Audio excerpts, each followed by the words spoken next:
Dear students, as we all know, exams are approaching and it is a stressful situation for many of the students.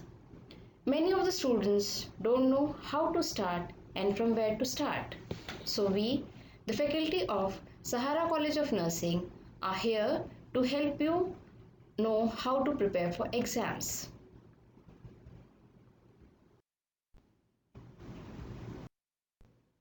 There are many points what we'll be covering today. So to begin, the first thing I would like to tell you is give yourself enough time to study.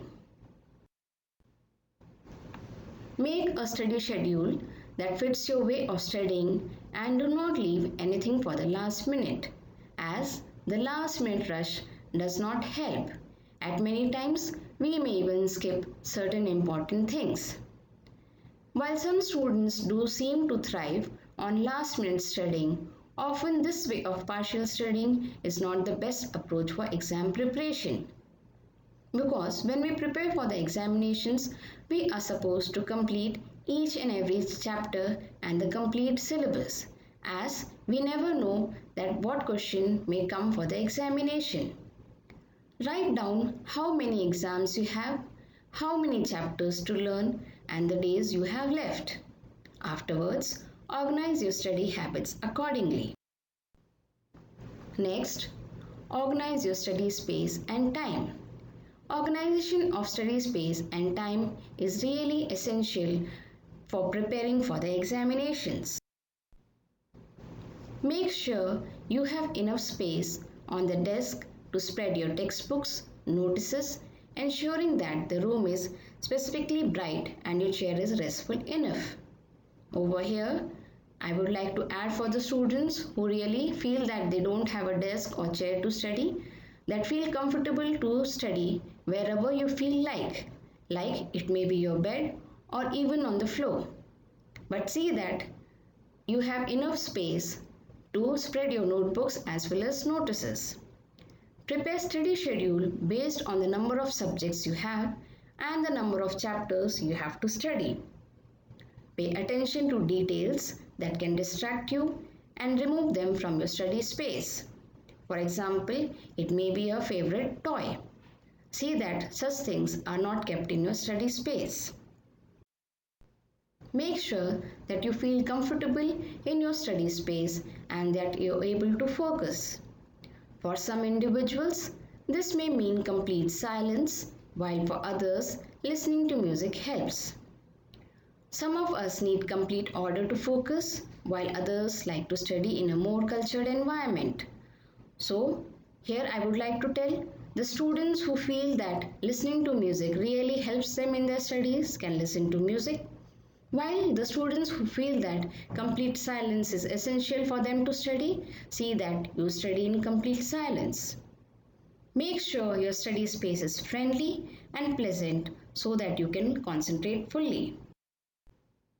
Next, start with small lessons or lessons you know well.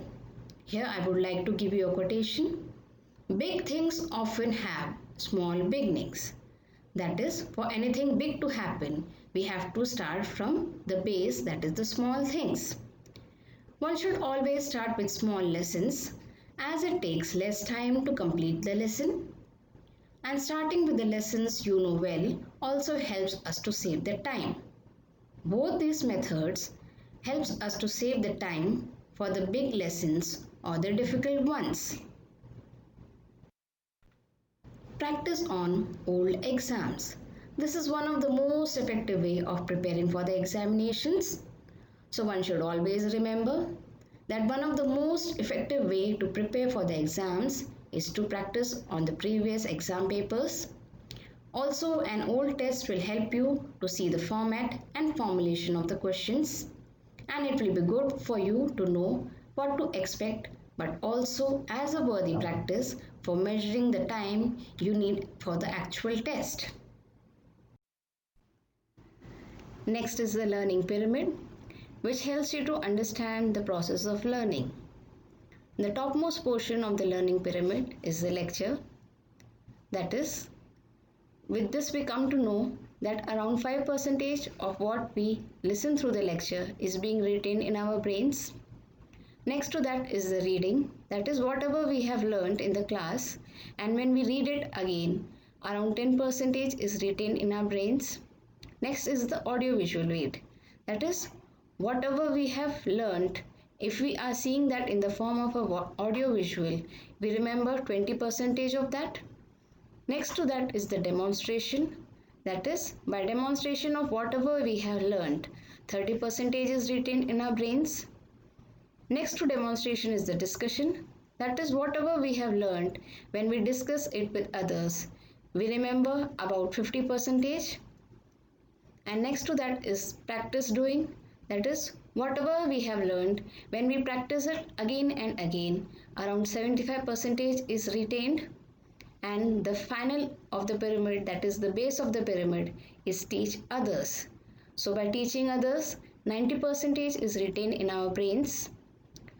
Here I would like to add that once you have completed your studies, see that you teach others, especially the students who are weak in their studies. So when you teach them, you will at least remember 90% of what you have learned.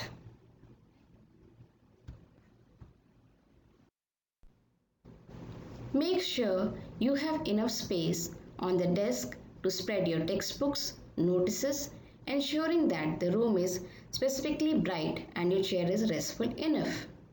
Over here, I would like to add for the students who really feel that they don't have a desk or chair to study, that feel comfortable to study wherever you feel like it may be your bed or even on the floor. But see that you have enough space to spread your notebooks as well as notices. Prepare study schedule based on the number of subjects you have and the number of chapters you have to study. Pay attention to details that can distract you and remove them from your study space. For example, it may be a favorite toy. See that such things are not kept in your study space.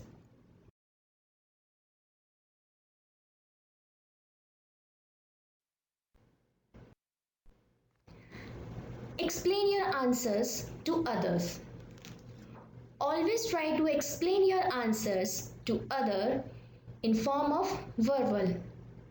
It will help to understand your own mistake while you are verbalizing the answer. It may help to maintain your confidence level. With the help of your family and friends, you could excel on your exam. Explain them your reasoning for why you have answered in certain way.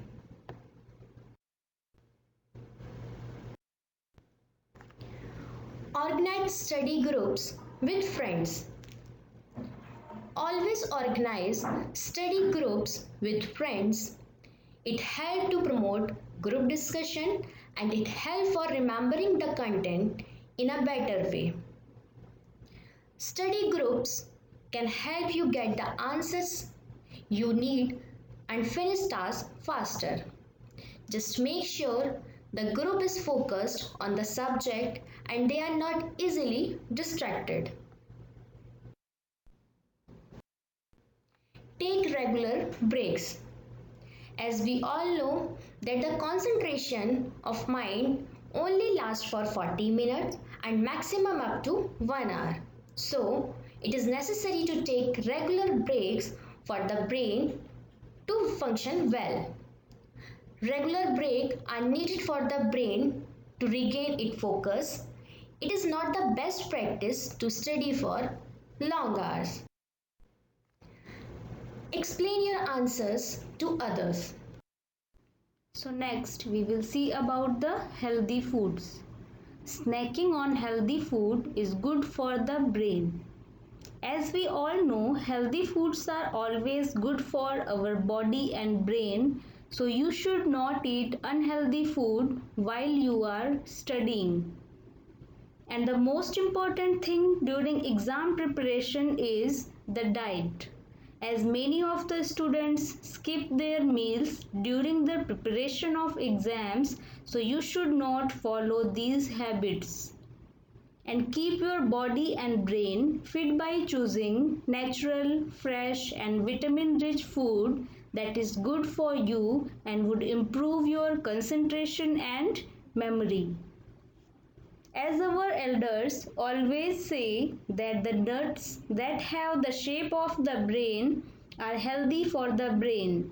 So over here I would suggest you to have walnuts and along with that to take sufficient amount of vitamin, calcium and protein. And fatty foods should be avoided as they increase the laziness. Here, I would like to give a quotation that is, wrong eating is the disease and the right eating is the medicine.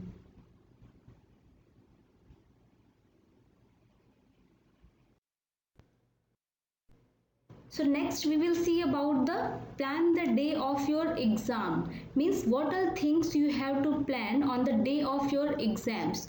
So first of all, check all the rules and requirements for the exams. Means for example, keep your admit card, pen, pencil and other items in a pouch the day before your exam. And the most important thing you have to remember is sleep. As we all know, the sleep is very important for us.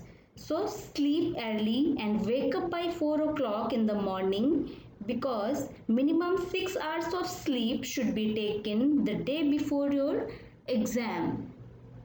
And the next most important thing is never arrive late for exams as it may enhance your anxiety. And plan your route and the time it may take to reach your destination, so add some extra time. So next we will see about the benefits of drinking water. Drink plenty of water as it will keep you hydrated.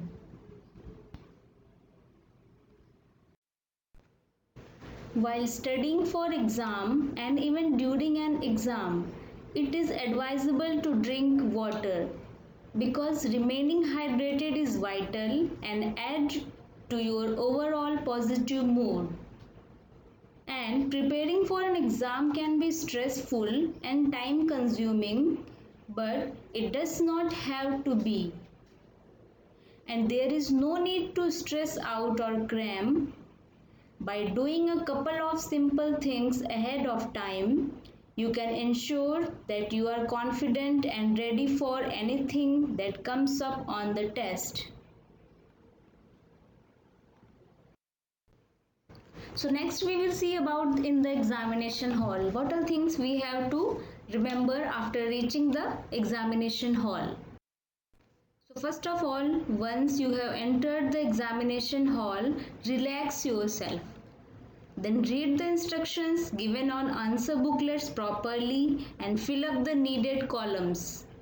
And then as soon as you get the question paper, go through the whole paper once and understand the format of the paper and plan the time accordingly. And start writing the answer for those questions which you know very well, and remember to write the correct question number and section before your answer. Then out of 3 hours it will be 180 minutes, so keep 10 minutes spare so that you will be able to review your answer at the end. I would like to give example.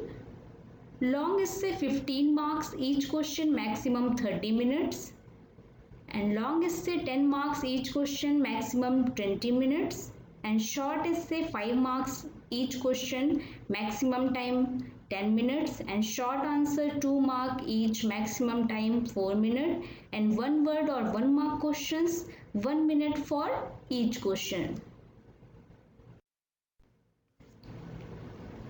So hope our little effort was helpful for you and you were able to understand, and this will help you to prepare for your exams better.